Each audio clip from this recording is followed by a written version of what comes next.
Joining me now, MSNBC contributor Ezra Klein, columnist for The Washington Post. Thanks for joining me tonight, Ezra. Good evening. Ezra, the Republican demands on the debt ceiling have shifted. There's different groups asking for different things. One of the things they want is a balanced budget amendment. This seems to me like something you could just say, okay, sure, we'll do a balanced budget amendment. You'll never ratify a balanced budget amendment. It's impossible to do it. Amendment to the Constitution to balance the budget. Bruce Bartlett is a former Reagan economic official, and he looked at this, and he said, this amendment, he said, is the dumbest proposed amendment I have ever seen. It looks like it was written on the back of a napkin, and it does. Here's how extreme the balanced budget amendment the Senate Republicans passed is. It would rule the Ryan budget, the GOP budget, unconstitutional because it's too profligate. It spends too much money. So one of the current ways you can sort of sum up the Republican position on the debt ceiling is that in order to raise the debt ceiling, we need to pass a balanced budget amendment that would make the Republican budget unconstitutional. It's not serious policymaking. But you could promise them a vote on it, and it'll never become an actual amendment to the Constitution. Would that satisfy them to just have a vote on it? I don't know if it would satisfy them, but I'd prefer not to have a vote on it, and because you can have things pass unexpectedly. You can have bad consequences out of a financial crisis, a secondary recession coming from an unexpected spike in energy prices, and then there's some sort of movement in the states that you just don't expect. That balanced budget amendment, I don't know if people have taken a close look at it, but in effect it would hold spending down. It's not just budget. What it really does is it says spending can't be above 18% of GDP in the previous year, which means about 16.7% of GDP in any given year. Right now, spending is 24% of GDP. So you would essentially have to cut the federal government by a third, almost a half, in order to get there. We have never done anything like that before. You couldn't do that and keep Medicare, Medicaid, Social Security, and the military. It wouldn't be possible. Now, do you believe anyone on Wall Street actually told Eric Cantor, hey, yeah, don't worry about raising the debt ceiling. It's not important to us? I want to put Eric Cantor in a room with a bunch of folks on Wall Street who will tell him that we need some revenue in this country and see if he comes back and says, well, it's just on Wall Street. We need tax hikes.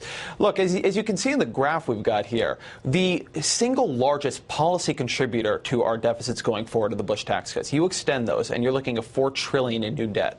Boehner is saying to raise the debt ceiling, he wants $2 trillion in spending cuts. So if you add those two policies up, his tax cuts are double on the debt what the spending cuts would take away from the deficit.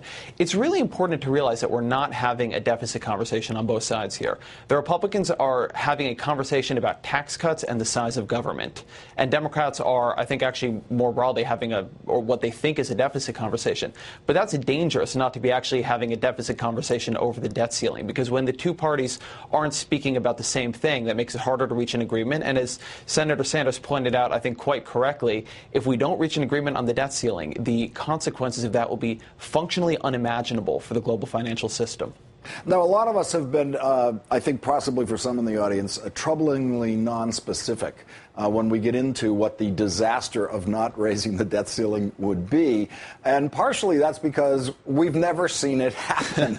We're talking about a catastrophe that we've absolutely never bothered to chart out before, because this was always, as you know, referred to in the Congress as a must-pass bill, which meant both parties knew it had to pass. They could stunt about it, they could make speeches about it, but they couldn't get in the way of it actually passing. They had to make sure there'd be 51 votes in the Senate and just enough in the House to get the thing passed.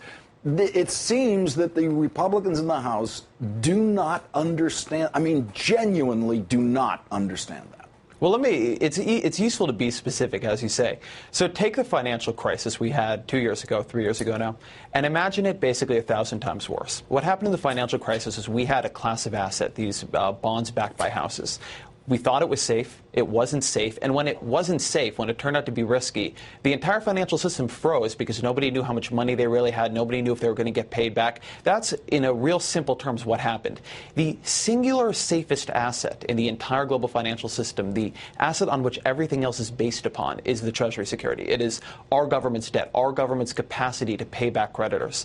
If that goes into doubt, if the financial system cannot trust the bedrock of the entire system, we will have a financial crisis that makes what we just went through look like child's play. It'll be nothing compared to what we'll see. Ezra Klein of The Washington Post with that good news. Thank you very much for joining me tonight, Ezra. Thank you.